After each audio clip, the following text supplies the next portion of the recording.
I was particularly pleased for him on Saturday night. I was up at the Etihad and I watched some of the aftermatch stuff coming in. I was pleased for Postecoglou. He gets such a notable scalp as Manchester United so early in his Tottenham reign. He's no fool.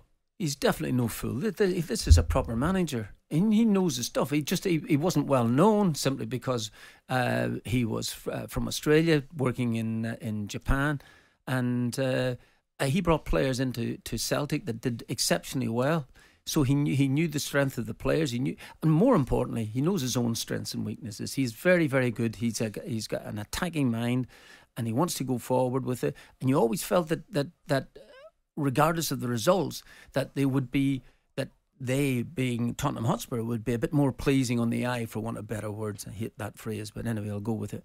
And so it was no surprise to me that he's got something there. There's no question about it. So, Martin, Manchester United came calling and left with nothing. Bruno Fernandes, as a leader and a captain, what's your take on some of the post-match comments? He says he'll be waiting for an apology from refereeing chief John Moss over a penalty decision that didn't go Manchester United's way.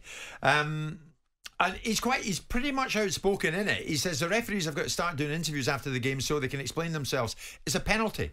No excuse for not seeing that. Nice excuse for VAR not seeing that. I want to see if John Moss also comes to apologise to our dressing room like they say they did to the manager of Wolves. I'll be sitting here and they can come. Is there any need for that? Do you know what? You've just been beaten in the game. You think you should have had a penalty. I'm not even sure that it was a penalty anyway. He's missed a great opportunity himself. He's headed one over the bar. He reminded me of me.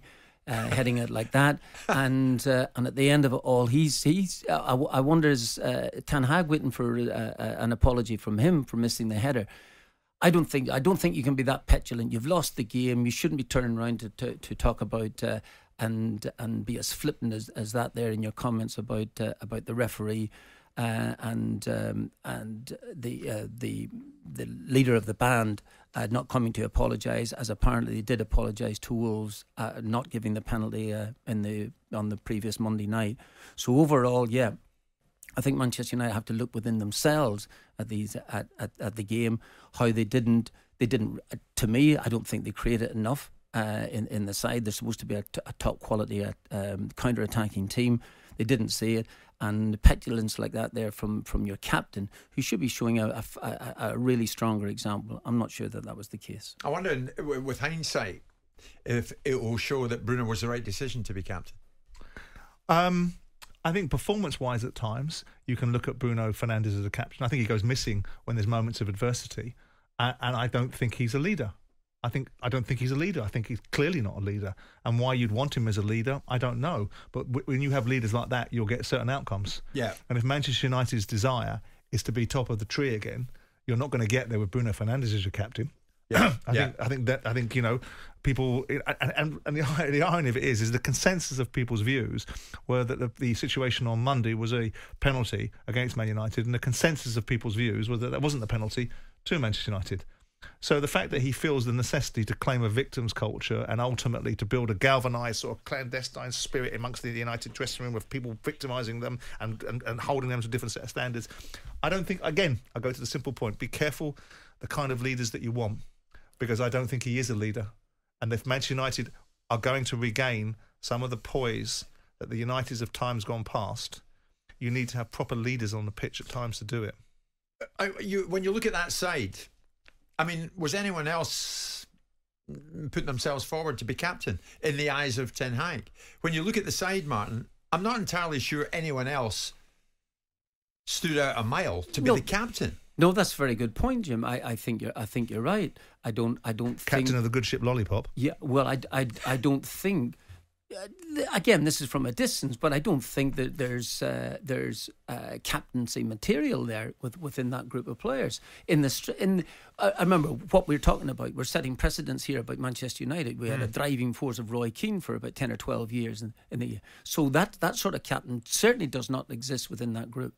No, No.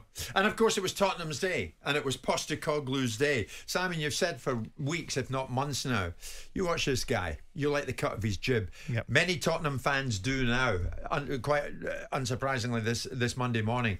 And this is the kind of thing that Postecoglou trots out.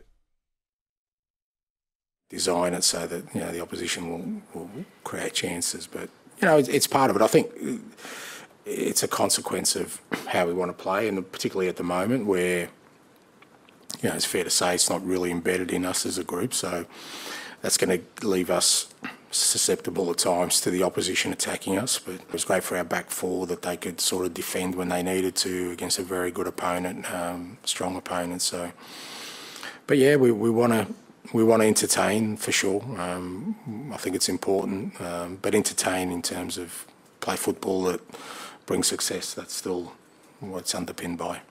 Is it too early to say, Martin, that Postecoglou has got this thing by the scruff of the neck, and not only will they get results, they will entertain, hence he is the right man?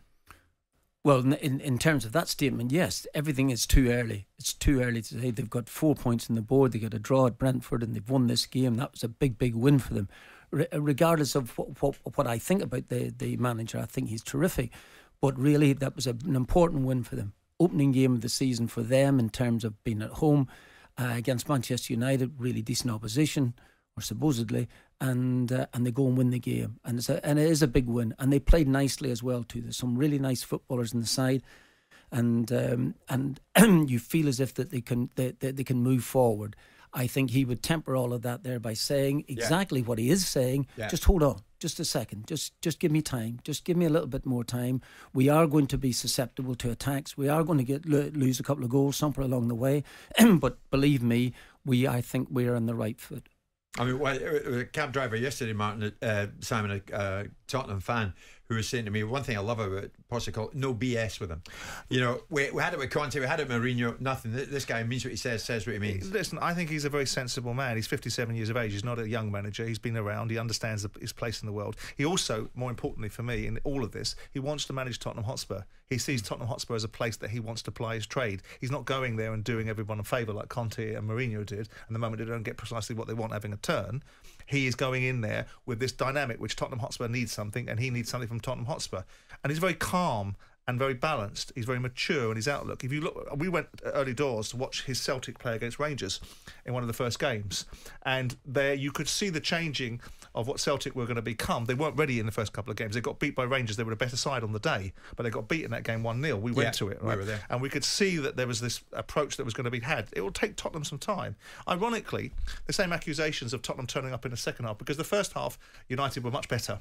In the second half, they weren't allowed to be better because Tottenham went on the front foot and took it away from them.